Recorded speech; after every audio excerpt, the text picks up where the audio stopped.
যে শহরে অভিরাম দেবদেবীর পটাকে, সেখানে কারো কাছে তার পূর্ব পরিচয় নেই। সবাই জানে সে বিদেশি, পটাকা তার চিরদিনের ব্যবসা। সে মনে ভাবে, ধনী ছিলেন, ধন গিয়েছে, হয়েছে ভালো। দিন রাত দেবতার রূপ ভাবি, দেবতার প্রসাদে খাই, আর ঘরে ঘরে দেবতার প্রতিষ্ঠা করি। আমার এই মান কে কাটতে পারে? এমন সময় দেশের রাজমন্ত্রী মারা গেল। বিদেশ থেকে নতুন এক মন্ত্রীকে রাজা আদর করে আনলে। সেদিন তাই নিয়ে শহরে খুব ধুম। কেবল অভিরামের তুলি সেদিন চলল না।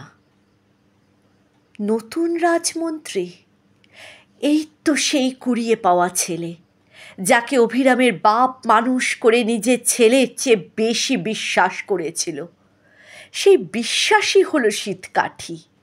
তাই দিয়ে বুড়ো সর্বস্ব সে হরণ করলে।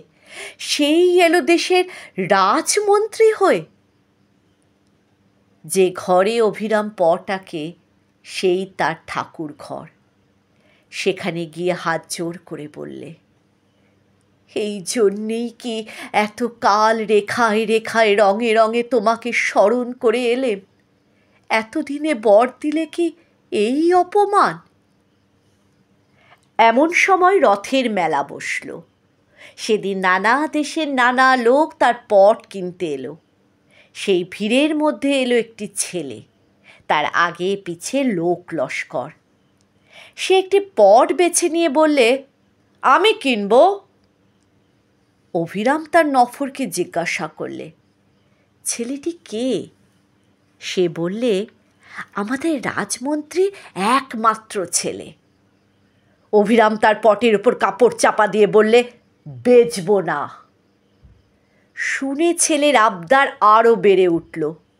বাড়িতে এসে সে খায় না, মুখ ভার করে থাকে।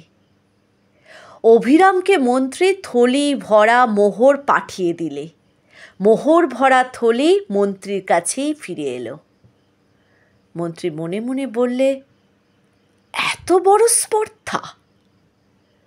অভিরামের ওপর যতই উৎপাত হতে লাগলো, ততই সে মনে মনে বললে, এই আমার জিত।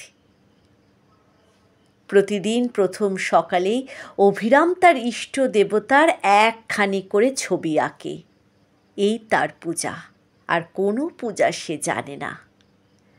একদিন দেখলে ছবি তার মনের মতো হয় না, কি যেন বদল হয়ে গেছে। কিছুতেই তার ভালো লাগে না, তাকে যেন মনে মনে মারে।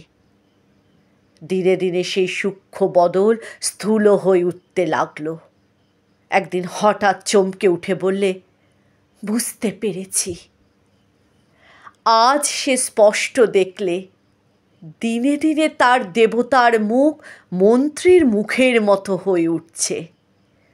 তুলি মাটিতে ফেলে দিয়ে বললে, মন্ত্রীরই জিত হলো। সেই দিনই পট নিয়ে গিয়ে মন্ত্রীকে অভিরাম দিয়ে বললে, এই নাও সেই পট, তোমার ছেলেকে দিও। মন্ত্রী বললে, কত দাম? অভিরাম বললে, আমার দেবতার ধ্যান তুমি কেড়ে নিয়েছিলে, এই পট দিয়ে সেই ধ্যান আমি ফিরে নেব। মন্ত্রী কিছুই বুঝতে পারলে না।